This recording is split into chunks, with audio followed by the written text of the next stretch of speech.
Hi, I'm Claire-Anne and I'm going to make the Peach Melba tray bake recipe from Super Value's new Fresh magazine this summer. First we're going to mix all the wet ingredients together. Swap these over.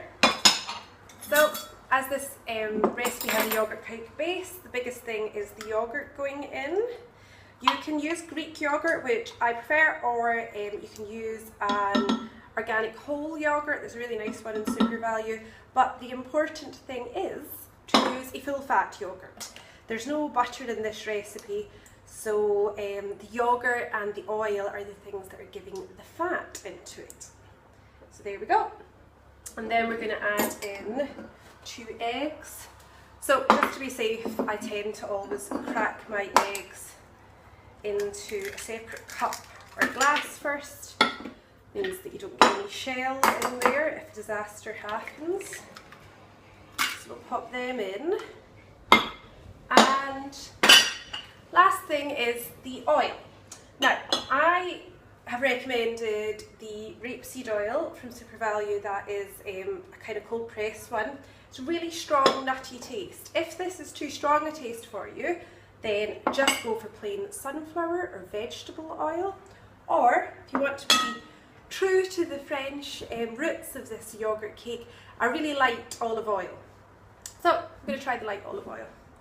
There we go. And whisk.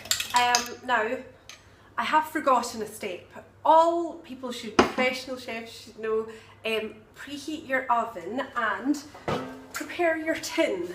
Now, the thing that's always put me off about baking has been like wrestling about with a lot of greaseproof paper, and it takes ages and you're double wrapping it.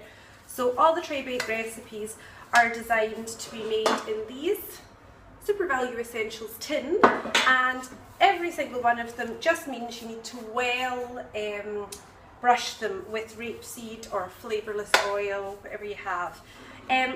I mean, well brush them. You need to kind of be able to see a nice shiny slick.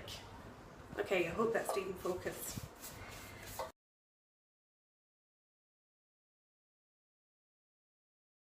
Dry ingredients. First thing, plain flour or cream flour, as it would be. 240 grams of that in. Then 200 grams of sugar. Then I know this seems a bit crazy.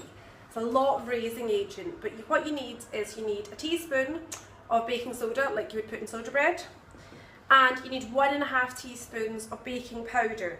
Because of the structure of this cake, it's quite dense, with the oil and the yogurt in it, you need all this raising agent, so do make sure you put it in, even if it does seem a lot. Okay, dry whisk is just going to knock any lumps out of it. And it also means that everything's mixed well together. We don't need to sieve this cake because it's not particularly light. Okay. So next bit is wet ingredients into dry ingredients. There we go. Okay, so we have all the ingredients folded together. So it's just turning motion. And we're going to add flavouring in. There's a really delicious flavour of the yogurt in there, but you can also zhuzh it up a bit with an extra flavour. So vanilla is always a classic. You could also use rose water, which would be beautiful with the peaches and raspberries, or orange blossom water, especially if you were going to use something like strawberry and meringue and you'd make kind of an eaten mess kind of tray bake. So I am going to go for a little bit of rose water. So we're going to go for a teaspoon of that. I think in the recipe it says vanilla, but you can, you know, put your own twist on it. So we're going to continue to fold this in. Folding, scrape to the bottom, turn over, scrape to the bottom, turn over. Make sure everything's really well mixed in. You don't want any little pockets of flour in your mixture. Glass bowl's very handy for checking that. You can see if there's any bits that are left. And we're now going to put this into our pre-prepared tin. Very quickly pre-prepared tin. So, scrape all the mixture in. The spatula is especially handy for just making sure you get all the last little bits of cake batter out.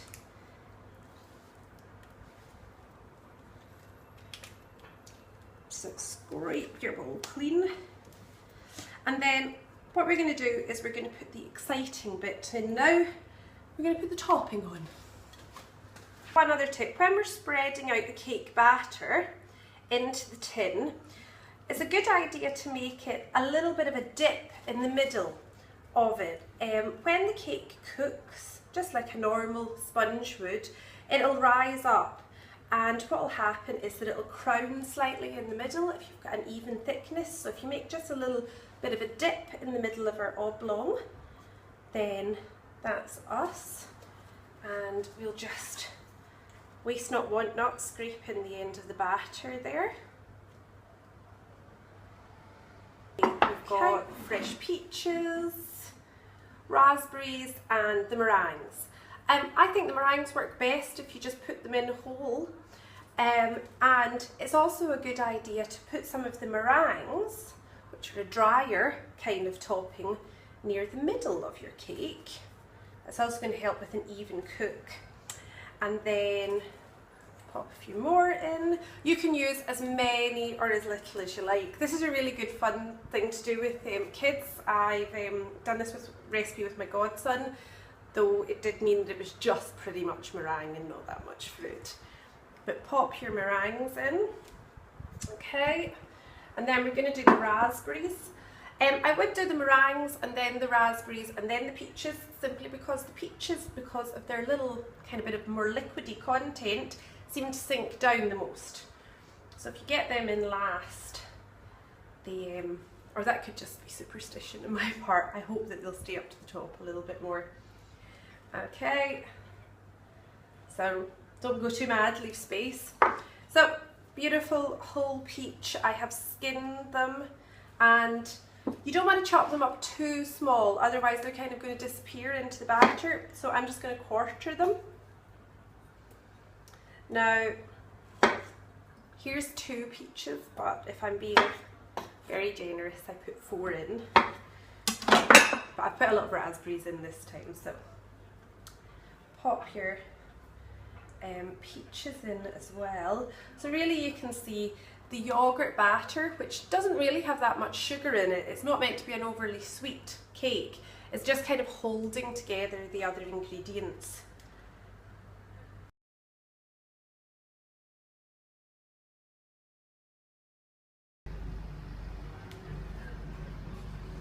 It's just gone, and I'm just going to take the cake out of the oven. Okay, I hope this works.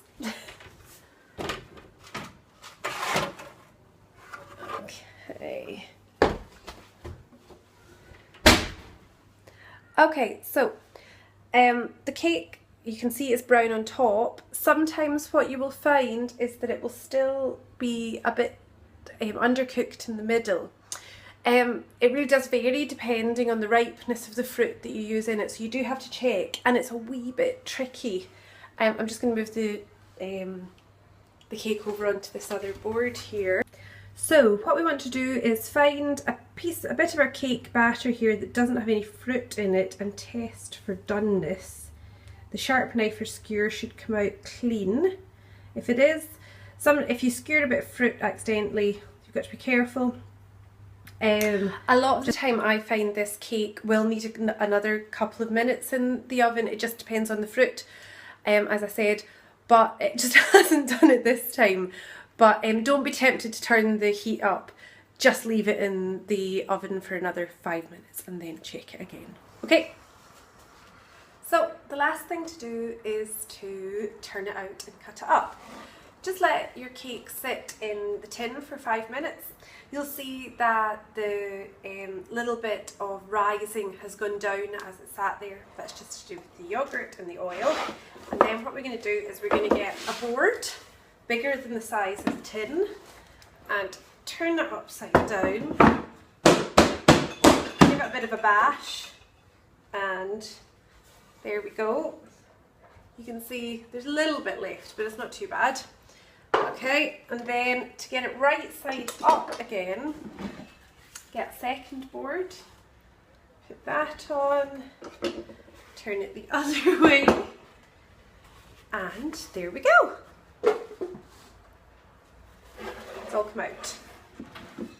So I'm just going to plate up now. Cut a nice wedge of the cake. Cutting through the meringue is good because you get a nice, I'll be chefy and tidy up the end there. That's a chef's treat. Okay. And I'm just going to get my plate now.